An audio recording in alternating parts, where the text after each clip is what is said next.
Hello ladies and gentlemen, my name is Smiley and today we're going to be doing a special video. I'm going to be talking about two movies today. Red Dawn, the 1984 classic, and the 2012 remake. Let's go ahead and get started with Red Dawn 1984. So the 1984 original was fantastic because when the movie started you didn't really know all that much about the world.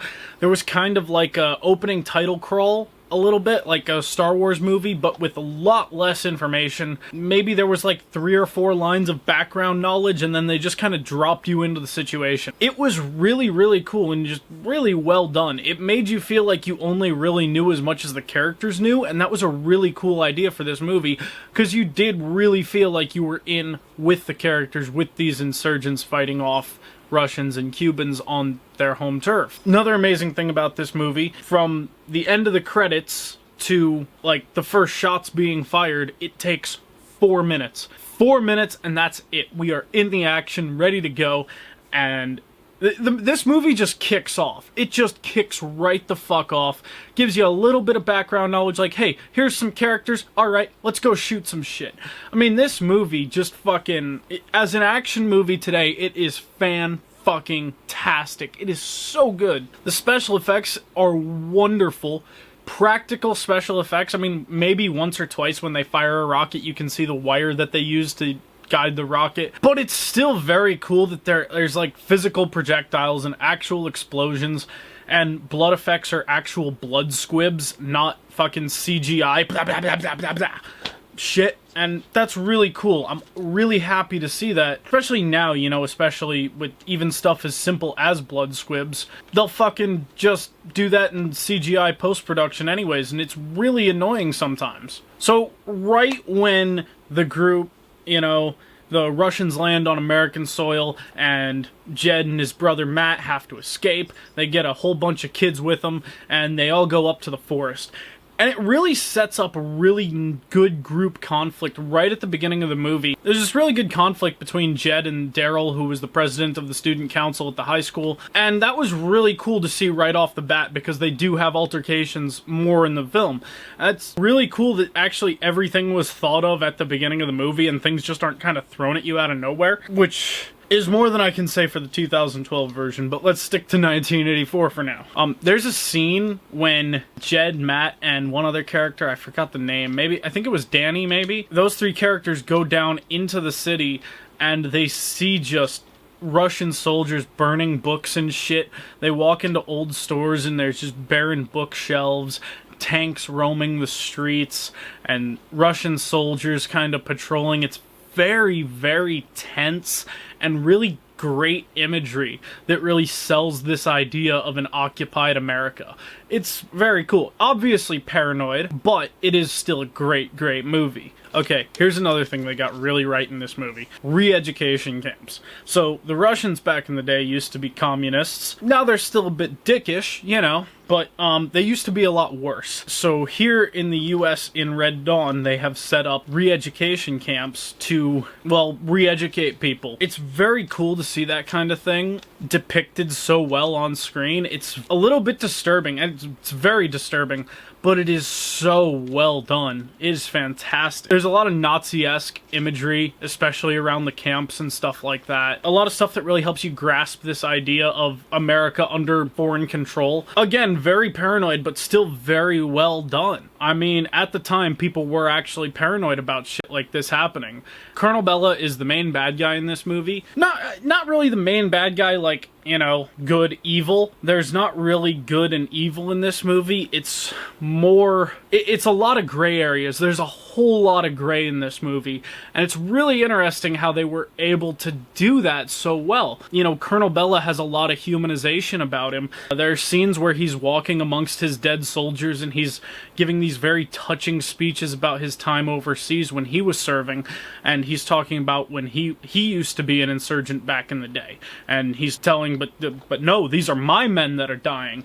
And there are just these very humanizing moments for him that make him just feel like a person and not just a faceless enemy. Also, okay, when the kids decide to start fighting back and start warring up and become the Wolverines and everything, the action is really unchoreographed. but in a great way. It's unchoreographed in the sense that it doesn't feel like A, B, C, you know? It doesn't feel like that. It's more just pop out, shoot all the fucking bad guys, run away. It's very, very guerrilla, and it feels very deadly and brutal and visceral, and it's just so well handled. Everything in this movie is so well handled. It really is. I really do have to give props to John Milius, who wrote and directed this film. Did a great, great job. So there are scenes when, after Wolverine attacks, the Russians will line up Americans who are in prison camps or people they just grabbed off the streets and execute them. The first time the Wolverines see this, they're not able to stop it, and you actually do see about 15 or 20 people gunned down by the Russians, and it is very deeply disturbing, but it's also very important to the movie. It's so real, this movie feels. Like, it almost feels like it really happened, but in a different timeline. You know what I mean? Like Star Trek, the new Star Trek happens on a different timeline from the old Star Trek. It feels like this happened, but in a different timeline, and someone just went and filmed it. Powers Booth, as Colonel Andrew Tanner, is so good. And may he rest in peace. He was a really fantastic actor, and he was really wonderful in this movie. Actually, unfortunately, a lot of people who starred in this film have now passed. Patrick Swayze, who plays Jed, the main character, is passed, unfortunately. The man who played Mr. Mason, a very important character in the movie, is dead. And Powers Booth, unfortunately, passed just a couple of years ago. Powers Booth just does such a great job of being that older father figure type character to the entire group. That really fantastic stuff. He did a great job here. So did everyone around him. I mean, it was really nice seeing these kids have someone that they could kind of latch onto as a leader. Jed's obviously their leader, played by Patrick Swayze. But, you know, Colonel Tanner is just another level of awesome. You know, he really is a badass, and you know, if you haven't seen this movie, I highly recommend you do. I'm going to try not to give any major spoilers in here, so I won't say what happens to his character. Let's move on. So, as the Wolverines attack more and more Russians, and they get more and more weapons, and they kind of get a little smarter. You know, they've done this before now. So as the movie creeps along, the battles get much bigger, with a much larger sense of accomplishment every time they win. And they also become a much bigger problem for the Russians that they're trying to fuck with. So, you know, seeing them actually progress as characters individually and as a group is very cool. It's all very well handled and well done.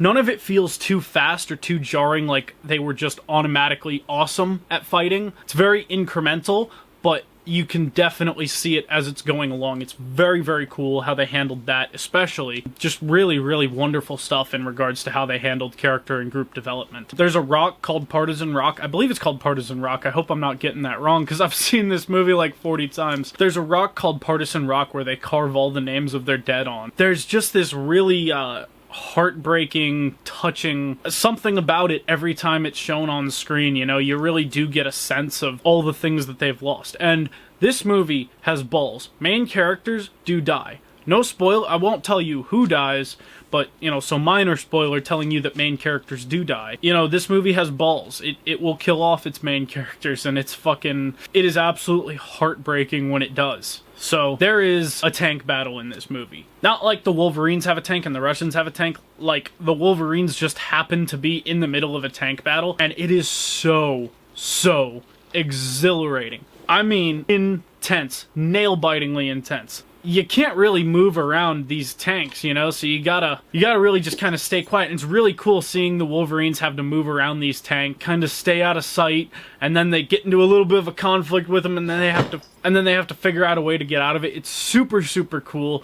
Really nail-biting stuff. I swear I was on the edge of my seat for that whole sequence. It was fantastic. As the movie goes on, they become a larger and larger pain for the Russians. The Russians actually deploy Spetsnaz anti-insurgent forces to look for them. And this scene is just really creepy, because these Russians are dressed up in all fucking white. They're even wearing white face masks with like just little cutouts for eyes and a mouth. It's really creepy. Ugh, it's such a good scene, and the follow-up to that scene, I'll just say wow. I mean, it's wow. Really, after the Russian Spetsnaz come up on the Wolverines. The scene that follows that is really fantastic, and not that the Russian Spetsnaz battle wasn't fantastic either, but the scene that follows it is just such a build on the previous scene. It's really, really well done. So I don't want to say too much more about this movie, because if I do, I'm going to get into spoilers. There's fantastic character and group development as individuals and as a whole. Every death scene is really well handled and feels really real. A little bit disturbing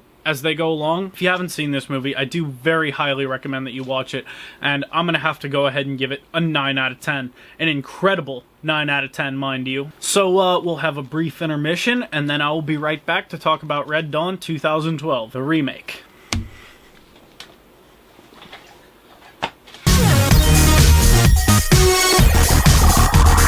Hey, did you kids enjoy the intermission? Alrighty, let's go ahead with Red Dawn 2012. Now, I'll say it right off the bat, I was very, very excited for this movie to be remade. Chris Hemsworth, Josh Peck, the dude that played Peeta in The Hunger Games, Adriana Palicki, Isabel Lucas, Connor Cruz. There were so many people who I knew were fantastic in this movie. I was so excited, and I was so sure it was going to get done right. Oh, how wrong I was.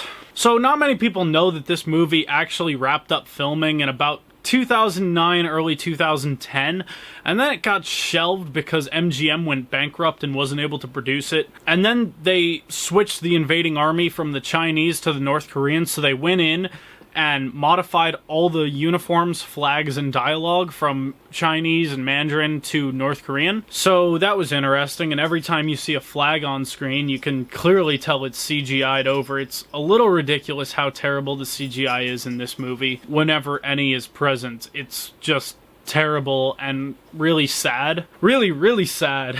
Let's just get into it with this one, because I don't have really anything nice to say about this movie. Well, you know, just first of all, it takes way too long for the movie to get started.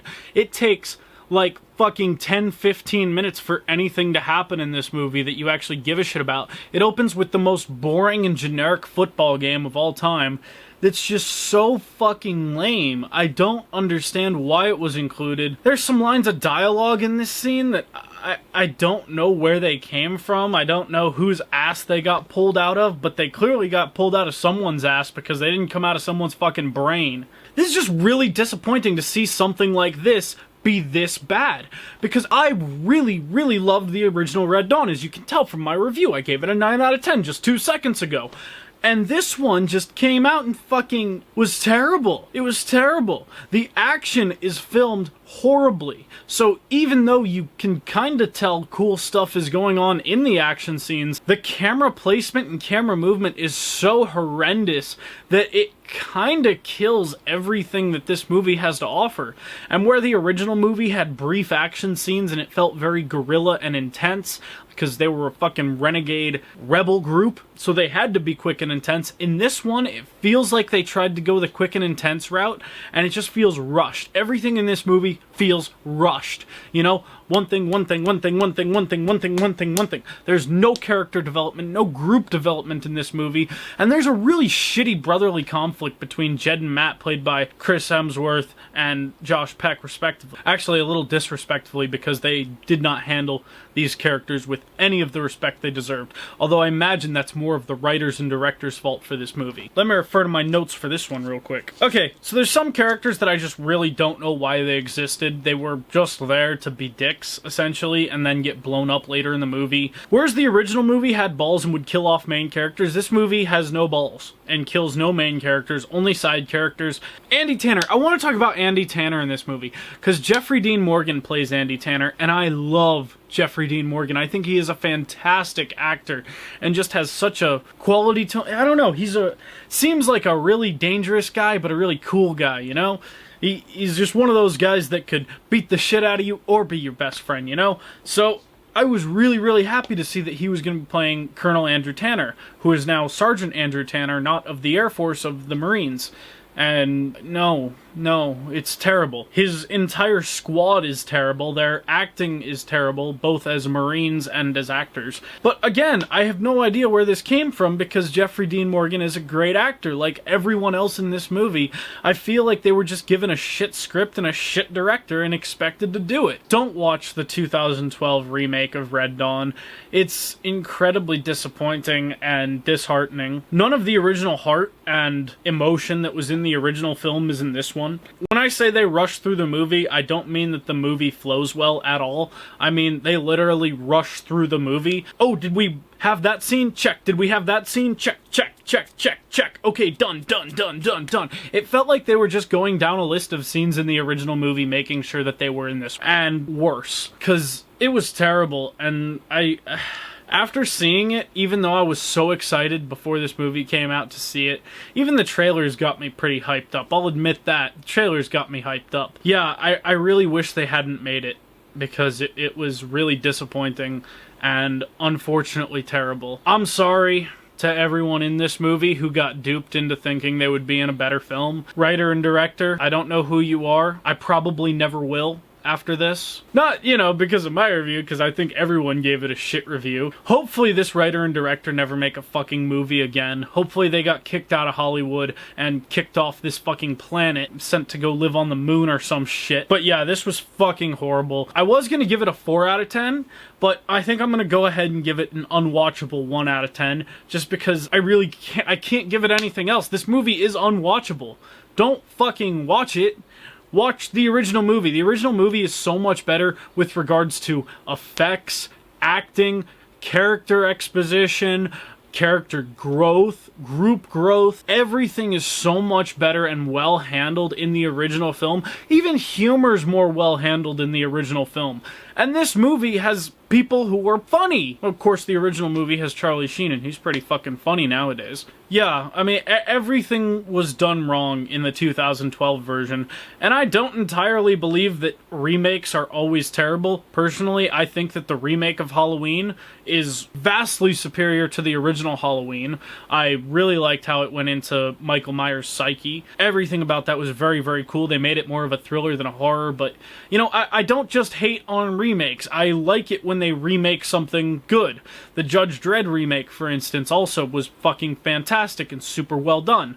But I can't handle when movies are remade and they're just terrible. I mean, you'd think if you're remaking a movie, you'd do it out of love, out of passion, I loved this movie when I was a kid, so I want to bring it to more people, maybe as a teenager. Red Dawn's more of a teenager movie, so I loved this movie when I was a teenager. I want to bring it to teenagers today, But there was none of that love and respect in this remake, Red Dawn 2012, so yeah, I have to go ahead and give it the unwatchable 1 out of 10. But I do thank you guys very much for watching what I assume is going to be a very long video. I haven't edited it down yet, but looking at my camera right here, it's looking like it's about 30 fucking minutes, but I'm sure when I cut it down, it'll be like 10, because there's a lot of me just jibber-jabbering in the background and the stuff you don't see. Again, guys, thank you so much for watching. I know it's been a while since I made a video, so thank you guys for staying here on Smiley Reviews. I love you guys. You're awesome. Hopefully we'll get back to a more normal upload schedule. I know it's the summer, so I don't have any real good excuses for why I haven't uploaded anything,